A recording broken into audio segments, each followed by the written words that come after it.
നമ്മൾ ഇന്ന് പഠിക്കുന്നത് NIOS ചാപ്റ്റർ 7 ആണ്. റീഡിംഗ് വിത്ത് അണ്ടർസ്റ്റാൻഡിംഗ്. വായിച്ച് മനസ്സിലാക്കാനുള്ള അല്ലെങ്കിൽ നമ്മുടെ റീഡിംഗ് എബിലിറ്റി കൂട്ടാനായിട്ടുള്ള റീഡിങ്ങിലുള്ള പ്രൊഫിഷ്യൻസി കൂട്ടാനായിട്ടുള്ള ഒരു പാഠഭാഗമാണിത്. അപ്പോൾ ഇതിൽ പറഞ്ഞിട്ടുള്ളത് എക്സാമിന് മുന്നേ ഒരുപാട് വിദ്യാർത്ഥികൾ ടെൻഷൻ അനുഭവിക്കുന്നുണ്ട്. ട്രമൻഡസ് സ്ട്രെസ്, ഒരുപാട് സ്ട്രെസ്, ആങ്സൈറ്റി, ടെൻഷൻ ഇതൊക്കെ അനുഭവിക്കുന്നുണ്ട്. വിദ്യാർത്ഥികൾ മാത്രമല്ല, അതേപോലെ തന്നെ അവരുടെ പാരൻസും ടീച്ചേഴ്സും ഇതേപോലെ സ്ട്രെസ് അനുഭവിക്കുന്നുണ്ട്. എന്തുകൊണ്ടാണ് ഇത്തരത്തിൽ ടെൻഷൻ അല്ലെങ്കിൽ സ്ട്രെസ് അനുഭവിക്കാനായിട്ടുള്ള കാരണം എന്താണെന്ന് ചോദിക്കുന്നുണ്ട്. കാരണം മറ്റുള്ള ആളുകൾക്ക് ചില ആവശ്യങ്ങളുണ്ട്, അല്ലെങ്കിൽ അവർക്ക് കുറച്ച് എക്സ്പെക്റ്റേഷൻസ് ഉണ്ട്, പ്രതീക്ഷകളുണ്ട്. ആ പ്രതീക്ഷകൾക്ക് അനുസൃതമായിട്ട് നമ്മളുടെ റിസൾട്ട് വരുമോ ഇല്ലയോ എന്നുള്ള കാര്യം ആലോചിച്ചുകൊണ്ടാണ് മിക്കവാറും ആളുകൾക്ക് ടെൻഷൻ ഉണ്ടാകുന്നത്. ഇപ്പോൾ ഒരു വിദ്യാർത്ഥിയുടെ പാരൻറ്റിനെ സംബന്ധിച്ചിടത്തോളം ആ പാരൻറ്റ് വിചാരിക്കുന്നത് എൻ്റെ മകൻ അല്ലെങ്കിൽ മകൾ നല്ല രീതിയിൽ മാർക്ക് മേടിക്കും, അല്ലെങ്കിൽ ടീച്ചേഴ്സും ഇത്തരത്തിൽ പ്രതീക്ഷകൾ ഉണ്ടാവും, അവരുടെ മനസ്സിലുണ്ടാവും. അപ്പോൾ വിദ്യാർത്ഥിയെ സംബന്ധിച്ചിടത്തോളം വിദ്യാർത്ഥി ടെൻഷൻ അടിക്കുന്നത് അവരുടെ പ്രതീക്ഷകൾക്ക് അവരുടെ പ്രതീക്ഷകൾ ഞാൻ തെറ്റിക്കുമോ, അല്ലെങ്കിൽ അത്രയും റിസൾട്ട് എനിക്ക് ഉണ്ടാക്കാൻ പറ്റുമോ, ഇത്തരത്തിലുള്ള കാര്യങ്ങൾ ആലോചിച്ചുകൊണ്ട് ആ വിദ്യാർത്ഥിക്ക് ടെൻഷൻ ഉണ്ടാവാനായിട്ടുള്ള സാധ്യത വളരെ കൂടുതലാണ്. അത് മാത്രമല്ല, ഇത്തരത്തിൽ ടെൻഷൻ അനുഭവിക്കുന്ന സമയത്ത് പ്രൊഡക്ടിവിറ്റി വളരെയധികം കുറയും. അതായത് ആ കുട്ടികളുടെ റിസൾട്ടിനെ ഇത് ബാധിക്കാനായിട്ടുള്ള സാധ്യത വളരെയധികമാണ്. ഓക്കെ, നമുക്കറിയാം ആങ്സൈറ്റി എന്ന് പറഞ്ഞ കണ്ടേജിയസ് ആണ്. അതായത് ഒരാളിൽ നിന്ന് മറ്റൊരാളിലേക്ക് ഇത് പെട്ടെന്ന് പെട്ടെന്ന് സ്പ്രെഡ് ആവും. ഓക്കെ, ഇപ്പോൾ ഫോർ എക്സാമ്പിൾ ഇപ്പോൾ ഒരു പാരൻറ്റ് പറയാണ്, എടാ നീ 10ാം ക്ലാസ്സിൽ ഇത്ര മാർക്ക് മേടിക്കുമോ, അല്ലെങ്കിൽ പ്ലസ് ടുവിന് നീ ഇത്ര മാർക്ക് മേടിക്കുമോ, എനിക്ക് ആകെ ടെൻഷനായിട്ട് പാടില്ല, നിനക്ക് മാത്സ് ടഫാന്നല്ലേ പറഞ്ഞത്. അപ്പോൾ ഈ ഒരു ടെൻഷൻ ഈ കുട്ടികളിലേക്കും പടരാനായിട്ടുള്ള ഒരു സാധ്യത വളരെ കൂടുതലാണ്. ഓക്കെ, അപ്പോൾ ഇത് വലിയ തോതിൽ എന്തുണ്ടാക്കും, നമ്മുടെ പ്രൊഡക്ടിവിറ്റി അല്ലെങ്കിൽ റിസൾട്ടിനെ ബാധിക്കാനായിട്ടുള്ള സാധ്യത വളരെ കൂടുതലാണ്. പിന്നീട് പറയുന്നു, നമുക്ക് നല്ല രീതിയിൽ ഓർമ്മശക്തി ഉണ്ടെങ്കിൽ നമുക്ക് നല്ല രീതിയിൽ മാർക്ക് വാങ്ങാനായിട്ട് പറ്റും.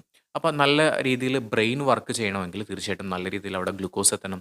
ഗ്ലൂക്കോസ്, കാൽസ്യം, ഫോസ്ഫറസ്, അയൺ ഇത്തരത്തിലുള്ള കാര്യങ്ങളെല്ലാം, അതായത് ന്യൂട്രീഷ്യസ് ആയിട്ടുള്ള ഫുഡ് നമ്മൾ കഴിക്കേണ്ടത് അത്യാവശ്യമാണ്. ലീഫി വെജിറ്റബിൾസ് ലൈക്ക് ചീര അതുപോലെയുള്ള സംഭവങ്ങളൊക്കെ നമ്മൾ കഴിക്കണം. പിന്നെ ബ്രേക്ക്ഫാസ്റ്റ് ഒരിക്കലും നമ്മൾ സ്കിപ്പ് ചെയ്യാനായിട്ട് പാടില്ല. ബ്രേക്ക്ഫാസ്റ്റ് സ്കിപ്പ് ചെയ്ത് കഴിഞ്ഞാൽ ശരിക്കും പറഞ്ഞാൽ ബ്രേക്ക്ഫാസ്റ്റ് എന്ന് പറയുന്നത് ബ്രെയിൻ ഫുഡ് എന്നാണ് അറിയപ്പെടുന്നത്. ഓക്കെ, തലച്ചോറിന് വേണ്ടിയിട്ടുള്ള ഭക്ഷണം എന്നാണ് നമ്മൾ ബ്രേക്ക്ഫാസ്റ്റിന് അറിയപ്പെടുന്നത്. അപ്പോൾ ഇത്തരത്തിലുള്ള ബ്രേക്ക്ഫാസ്റ്റുകൾ സ്കിപ്പ് ചെയ്യാതെ റെഗുലറായിട്ട് ന്യൂട്രീഷ്യസ് ആയിട്ടുള്ള ജങ്ക് ഫുഡുകൾ ഒഴിവാക്കിക്കൊണ്ട് ന്യൂട്രീഷ്യസ് ആയിട്ടുള്ള ഫുഡ് കഴിക്കുക. അതുപോലെ തന്നെ ഫൈബർ റിച്ച് ആയിട്ടുള്ള ഭക്ഷണങ്ങൾ കഴിക്കുക. ഇങ്ങനെയൊക്കെ ചെയ്യുന്ന സമയത്ത് സ്ട്രെസ്സ് ഒരു പരിധി വരെ നമുക്ക് കുറയ്ക്കാനായിട്ട് പറ്റും. ഓക്കെ, അങ്ങനെ സ്ട്രെസ്സ് കുറയ്ക്കുന്ന സമയത്ത് നമുക്ക് കൂടുതലായിട്ട് കോൺസെൻട്രേഷൻ കിട്ടുകയും നമ്മുടെ മെമ്മറി ഇമ്പ്രൂവ് ചെയ്യുകയും അതുപോലെ തന്നെ നമുക്ക് മറ്റുള്ള മുൻപ് പഠിച്ചിട്ടുള്ള കാര്യങ്ങളെല്ലാം തന്നെ റീകോൾ ചെയ്തെടുക്കാനായിട്ട് അല്ലെങ്കിൽ ഓർമ്മിച്ചെടുക്കാനായിട്ട് സാധിക്കുകയും ഒരു നല്ല രീതിയിൽ ക്രിയേറ്റിവിറ്റി ഉണ്ടാക്കാനായിട്ട് സാധിക്കുകയും ചെയ്യും.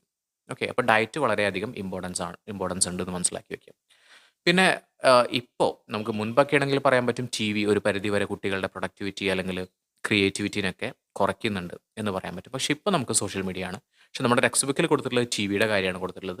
അപ്പോൾ TV എന്ന് പറയുന്നത് നമ്മുടെ ടൈം കില്ലിംഗ് ആയിട്ടുള്ള ഒരു ഡിവൈസ് ആണെന്ന് പറയാൻ പറ്റും. നമ്മുടെ സമയത്തെ തന്നെ ഇല്ലാതാക്കുന്ന ഒരു ഡിവൈസാണ്. അപ്പോൾ കുട്ടികൾ ഒരുപാട് സമയം TV കാണുന്നത്, അല്ലെങ്കിൽ ഒരു 10 മണിക്കൂറോ 8 മണിക്കൂറോ ഒക്കെ ഇരുന്ന് TV കാണുന്നത് അവരുടെ വിദ്യാഭ്യാസത്തെ വളരെയധികം ബാധിക്കാനായിട്ടുള്ള സാധ്യത കൂടുതലാണ് എന്ന് പറയുന്നുണ്ട്. പക്ഷേ ഇപ്പോൾ തീർച്ചയായിട്ടും അത് സോഷ്യൽ മീഡിയ ആണ് എടുക്കുന്നത്. ഓക്കെ, അപ്പോൾ തീർച്ചയായിട്ടും നമുക്ക് ഇത്തരത്തിൽ നമ്മളൊരു പ്രൊഡക്റ്റീവായിട്ട് ചെയ്യണമെങ്കിൽ നമുക്കൊരു ടൈം ടേബിൾ ഉണ്ടായിരിക്കണം. അതുപോലെ തന്നെ നമുക്ക് ഉറക്കം എന്ന് പറയുന്നത് വളരെ ഇമ്പോർട്ടൻ്റ് ആണ്. ഒരു 8 മണിക്കൂർ 6 മണിക്കൂർ ഉറക്കം, അതായത് നിങ്ങളുടെ വയസ്സിന് അനുസരിച്ചിട്ട് ഉറക്കം അത്യാവശ്യമാണ്. സാധാരണ പറയുമ്പോൾ ഒരു 7 മണിക്കൂർ മുതൽ 8 മണിക്കൂർ വരെ നല്ല രീതിയിൽ ഉറക്കമുണ്ടെങ്കിലേ നമുക്ക് മാനസികമായിട്ടുള്ള വളർച്ച പ്രോപ്പറായിട്ട് നടക്കുകയുള്ളൂ. അതുപോലെ തന്നെ നമുക്ക് ആരോഗ്യസ്ഥിതി മെച്ചപ്പെടുത്തണമെങ്കിൽ നല്ല രീതിയിൽ ഉറക്കം ഉണ്ടായിരിക്കണം. ഓക്കെ, അപ്പോൾ നമ്മൾ പറഞ്ഞു സ്ട്രെസ് എന്ന് പറയുന്നത് ഒരു ഭയങ്കരമായിട്ടുള്ളൊരു നെഗറ്റീവായിട്ടുള്ളൊരു ഇമ്പാക്റ്റാണ് നമ്മുടെ ലൈഫിൽ ഉണ്ടാക്കുക. അപ്പോൾ എങ്ങനെ നമുക്ക് സ്ട്രെസ് കുറയ്ക്കാൻ പറ്റും, അത് പ്രിവെൻറ്റ് ചെയ്യാനായിട്ടുള്ള എന്തൊക്കെ കാര്യങ്ങൾ നമുക്ക് ചെയ്യാൻ പറ്റും? ആദ്യം ചെയ്യേണ്ടത് ടു ഡു ലിസ്റ്റ് ഉണ്ടാക്കുക എന്നുള്ളതാണ്. To do list means to do list. എന്തൊക്കെ കാര്യങ്ങളാണ് നമ്മൾ ചെയ്യേണ്ടത് അതിനെ പറ്റിയിട്ടുള്ള ഒരു ലിസ്റ്റ് മുൻകൂട്ടി തയ്യാറാക്കി കഴിഞ്ഞാൽ നിങ്ങൾക്ക് പ്രോപ്പറായിട്ട് ആ ലിസ്റ്റിലുള്ള കാര്യങ്ങൾ മാത്രം തന്നെ ചെയ്യാനായിട്ട് പറ്റും. അപ്പോൾ നമുക്ക് ആ ഒരു ടൈം ലാഗ് നമുക്ക് ഒഴിവാക്കാനായിട്ട് പറ്റും. സോ ടു ഡു ലിസ്റ്റ് ഉണ്ടാക്കുക എന്നുള്ളതാണ്. റെഗുലറായിട്ട് എക്സസൈസ് ചെയ്യുക. മെയിൻറ്റെയിൻ ചെയ്യേണ്ടത് റെഗുലറായിട്ടത് എക്സസൈസുകൾ മെയിൻറ്റെയിൻ ചെയ്യുക. ഹെൽത്തി ഫുഡ്, ന്യൂട്രീഷ്യസ് ആയിട്ടുള്ള ഫുഡ് കഴിക്കാനായിട്ട് നോക്കുക. പിന്നെ നല്ല രീതിയിൽ ഉറക്കം കിട്ടുക. പിന്നെ ലിഫ്റ്റുകൾ യൂസ് ചെയ്യുന്നതൊക്കെ മാക്സിമം ഒഴിവാക്കാനായിട്ട് നോക്കുക. ഒരു നല്ല ഒരു ഹോബി കണ്ടെത്തുക. എന്തെങ്കിലും ഹോബി നമുക്ക് എൻഗേജ്ഡ് ആവാൻ പറ്റിയിട്ടുള്ള എന്തെങ്കിലും നല്ല രീതിയിലുള്ള ഒരു ഹോബി, ഒരു പോസിറ്റീവ് ഇമ്പാക്റ്റ് ഉണ്ടാക്കുന്ന, ഒരു നല്ല സന്തോഷം തരുന്ന, ഒരു പ്ലഷറും അല്ലെങ്കിൽ ഒരു ഹെൽത്തി മൂഡൊക്കെ ക്രിയേറ്റ് ചെയ്യുന്ന ഹോബികൾ ഉണ്ടാക്കിയെടുക്കുക എന്നുള്ളത് ചിത്രരചനയോ അല്ലെങ്കിൽ ഗാർഡനിങ്ങോ അങ്ങനെ എന്തെങ്കിലും തരത്തിലുള്ള ഹോബികൾ ഉണ്ടാക്കുന്ന സമയത്ത് നമുക്ക് സ്ട്രെസ് ഒരു പരിധി വരെ കുറയ്ക്കാനായിട്ട് പറ്റും. പിന്നെ പോസിറ്റീവായിട്ട് ചിന്തിക്കുക. നമുക്ക് നെഗറ്റീവായിട്ടുള്ള ചിന്തകൾ ഒഴിവാക്കിയിട്ട് പോസിറ്റീവായിട്ട് ചിന്തിക്കുന്ന സമയത്ത്, അതായത് എല്ലാ കാര്യവും നന്നായിട്ട് നടക്കും, അതിനൊരു നല്ല റിസൾട്ട് ഉണ്ടാവും എന്നുള്ള ഒരു ചിന്ത ഉണ്ടായിക്കഴിഞ്ഞാൽ, ഇപ്പോൾ നമുക്ക് എക്സാമിൻ്റെ കാര്യമാണെങ്കിൽ എനിക്ക് എക്സാമിന് തീർച്ചയായിട്ടും നല്ല മാർക്ക് ഉണ്ടാവും എന്ന് നമ്മൾ പ്രതീക്ഷിക്കുക. അതുപോലെ തന്നെ ആ ഒരു പോസിറ്റീവ് ഇമ്പാക്റ്റ് ഉണ്ടാക്കിയെടുക്കാനായിട്ട് നോക്കുക. ഓക്കെ, ഹാപ്പി ആയിട്ടിരിക്കുക, മോട്ടിവേറ്റഡ് ആയിട്ടിരിക്കുക. അതുപോലെ തന്നെ ഇമാജിൻ ചെയ്യുക, നമ്മുടെ സക്സസ് ഇമാജിൻ ചെയ്യാനായിട്ട് നോക്കുക. ഇതിൻ്റെ ചോദ്യങ്ങളും ഉത്തരങ്ങളൊക്കെ നമ്മൾ പ്രാക്ടീസ് ചെയ്യുന്നുണ്ട്. അടുത്ത ക്ലാസ്സുകളിലായിട്ട് നമ്മൾ പ്രാക്ടീസ് ചെയ്യുന്നുണ്ട്. ഇതൊരു സമ്മറി ആയിട്ട് എടുത്താൽ മതി. ഇതൊരു ബ്രീഫ് സമ്മറിയാണ്. അപ്പോൾ നിങ്ങൾക്ക് ഈ ഒരു പാഠഭാഗത്തിൻ്റെ മെയിൻ ഒരു ആശയം കിട്ടിയിട്ടുണ്ടാവും എന്ന് കരുതുന്നു. Okay, so that's all for today. Thank you so much for being with me. Thank you.